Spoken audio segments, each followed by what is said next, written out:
So, good day mga mosing. So, kahapon nga meron tayong hindi inaasahang pangyayari, no? So, biglaan din. At nabigla din pala ako sa nangyari. So, una nga pala sa lahat, nagpapasalamat ako sa mga taong nag-chat, tumawag sa akin, at concern. So, ayun, update ko lang kayo. So, ito yung dating lalagyan natin ng Titan X. So, nakita nyo, nireset ko na yan. Nilinis ko na, tapos naglagay ako dito ng isang test piece.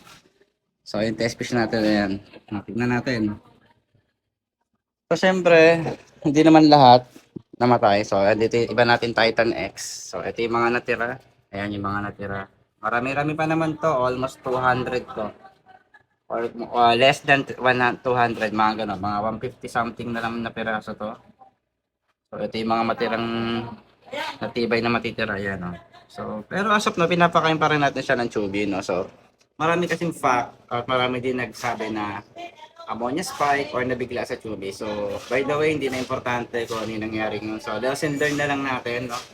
So, next time, sasamahan natin ng pag-iingat. Actually, maingat naman ako, pero kasama talaga yon sa paghahabi, no? So, yun lang. At syempre, update ko lang din kayo ulit dito sa iba nating alaga. At syempre, ito yung ating si Berry. Actually, yung parents ng Titan X na female is palay na ulit ng egg. Ayan.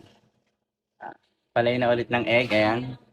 So, hindi ako sure. Ang gusto ko lang sana mangyari is gusto ko kasi ma-proven to or magba-batch to ba ako? Ano ba sa tingin nyo, guys? Iba-batch to na ba natin yung Titan X natin? Kasi paeg na yun, no? Naantay ko na lang mag-lay. So, at syempre, ito pa. Ito. Nagdadalawang isip nga kasi ako talaga mga mosing kung iba-batch to na ba natin yung Titan X natin. So, nag-iisip talaga ako kung iba-batch to natin eh. So, comment nyo lang dito kung gusto nyo mag-batch to.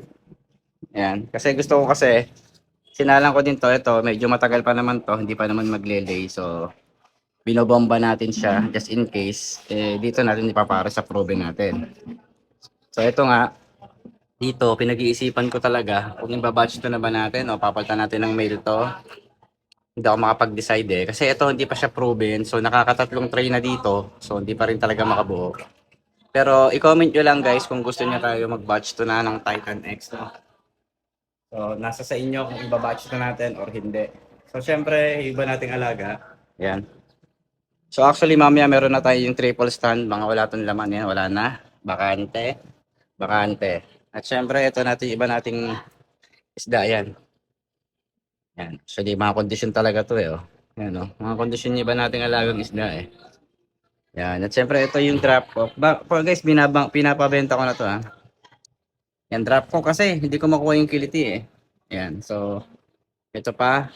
Ito kasing mail na to, ayaw sa kanya ng fem at ayaw niya din sa fem. So, feeling ko kailangan ko ng bagong female just in case baka meron kayo dyan. Aray ka. Siyempre, ito pa. Ayan, ito yung ano natin. So, ito yung gusto kong ilaro natin soon o itago na lang ba natin to o ikikip ba natin to o ibebenta natin ng ano. So, ayan to, makapag-decide kasi sobrang ganda nito. Promise. Ayan. Siyempre, pati yung anaga. Ayan. Paulit-ulit ko na sabi, gagawin natin future breeders to. Alright? And last but the least, yung ating, ano, ano siya eh, nakukondisyon siya pag wala siya nakikita. Ano, pumutok yung ulo niya oh. Kasi nung nasa 20 gallon siya, drop hook, tapos nawala yung kulay. So, yan na lang yan para makakondisyon lang yan. So, ayun lang mga mosing yung ating update. At syempre, hanggang dito na lang yung ating video. Maraming salamat sa suporta at panonood. Happy fish keeping, fish out!